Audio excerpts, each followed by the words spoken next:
morning. Welcome back to Claire's Cooking Club. I'm Claire, and today we are going to make egg roll raviolis. What? What is an egg roll ravioli? Well, I'm going to tell you a big secret that a lot of you might not know about. Egg roll wraps, which by the way, these are hiding in plain sight in every supermarket, usually in the deli section near the deli meats for some weird reason. But these are called egg roll wraps. So when you go to a Chinese restaurant and you order egg rolls, it's wrapped in something that's crispy and crunchy, but actually it's a sheet of pasta. It's a sheet of fresh pasta. Super thin rolls of fresh pasta. This is a game changer. If you want something that tastes like fresh pasta, but you don't want to make fresh pasta, I mean, fresh pasta is fun to make, but sometimes you just don't have the time. You can use egg roll wrappers for lasagna sheets.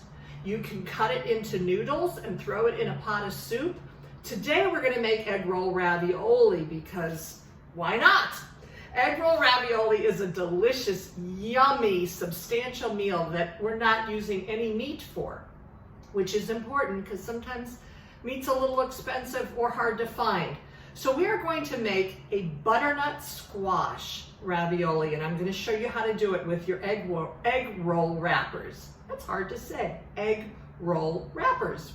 Anyway, the filling is a baked butternut squash. All I did was cut in half, seed, place it face down on a baking pan, 350 degrees in the oven for about 45 minutes to an hour. Just when it's nice and mushy, let it cool, scoop it out, and then whip it all together with a little bit of ricotta cheese and one raw egg and some shredded Parmesan. And it's this beautiful, creamy, almost mousse-like filling that we're going to use. You're going to put just about a teaspoon in each ravioli. Now with this ravioli skin, or I should say egg roll skin, you should be able to make two nice size raviolis.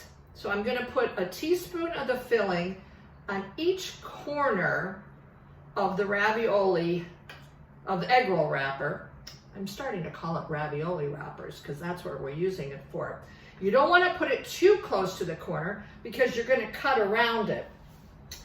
Then you're going to take a top sheet, like a little blankie, and lay it on top of the bottom one that you had dolloped your 2 teaspoons of ravioli filling. Now you're going to press it down. You can have your fingers a little bit moist if you want, but not too wet because then your dough is going to get sticky. But you want to be able to press down, and you're going to press down around where you put the filling. Press, press, press, kind of like Play-Doh. And then we're going to cut them. Now there's all kinds of things you can use to cut. Of course, you can use a knife. Remember knife safety? We never point it at our friends, we never point it at ourselves, and we never touch this blade. So of course you can do that. But this is more fun. These are called Ravioli Stamps. This one is square, and this one is, can you tell? Round, that's right. So we have it either a square one or a round one. I'm gonna use the square one. I'm gonna just press it down, again, right around the filling to make a stamp pattern of my ravioli squares. So my raviolis aren't going to be round, they're going to be squares. This presses the air out of the ravioli and also tucks the filling in nice tight into like a little pillow pocket. You can also use, you know what this is? It's a pizza cutter. Kids, this is sharp, so you want to get your grown-ups, but a lot of families have a pizza cutter. You can use that. Or I also have Ravioli Slicers. These are like little spinning wheels that slices ravioli. So I'm going to use one of these just so you can kind of see how this works. And I'm going to cut the dough. Remember, we're making 2 out of each of our ravioli papers. Or egg roll wraps, I should say. I keep getting that wrong because I'm looking at this and I'm thinking ravioli. You're going to have these left over. You can turn them into noodles. You can cut them up or you can just move them to the side. And we're gonna cut this one. I like these little wheels. They're not sharp, but they do cut right through the egg roll wrapper and make you a nice, tight ravioli noodle. See? It's like a little pillow.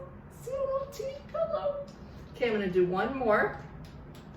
And then I'm gonna throw it into a pot of boiling salted water. Now, sometimes people say, how much should I salt my water?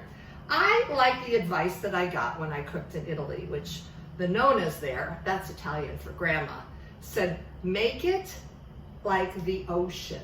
So that means lots of salt, okay? So I've got my raviolis here, and they're nice and tight and tucked because we cut the sides with our little ravioli rollers, and I'm just gonna throw them right in here into the boiling water. And when they're done, you're gonna get to taste them with me. All right, I'll be right back. Okay, I'm back. I just took them out of the boiling water. They are hot. You do not have to cook these long. This pasta is super thin. These egg roll wrappers, they're super thin sheets of pasta, so you don't have to cook them long. But aren't they pretty? They look like just these little beautiful light orange pillows from that butternut squash filling. Just to add a little color, I'm gonna sprinkle a little parsley on top and then some fresh shredded Parmesan cheese. Now I put some of that cheese in the filling, but it's also yummy to have on top.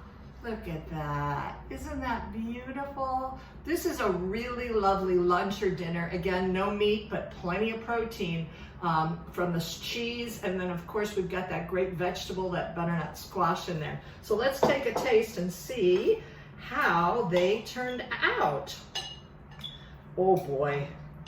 When you cut into the ravioli, the butternut squash just kind of squirts out. Super creamy butternut flavor. You can put a little nutmeg or a little sage in there if you like, but butternut squash on its own just has a delicious flavor. So remember, egg roll wraps, not just for egg rolls anymore. I'm Claire Berger. Thanks for tuning in to Claire's Cooking Club, and you know you can email me anytime for any cooking tips or recipes at clairescookingclub@gmail.com. Thanks so much.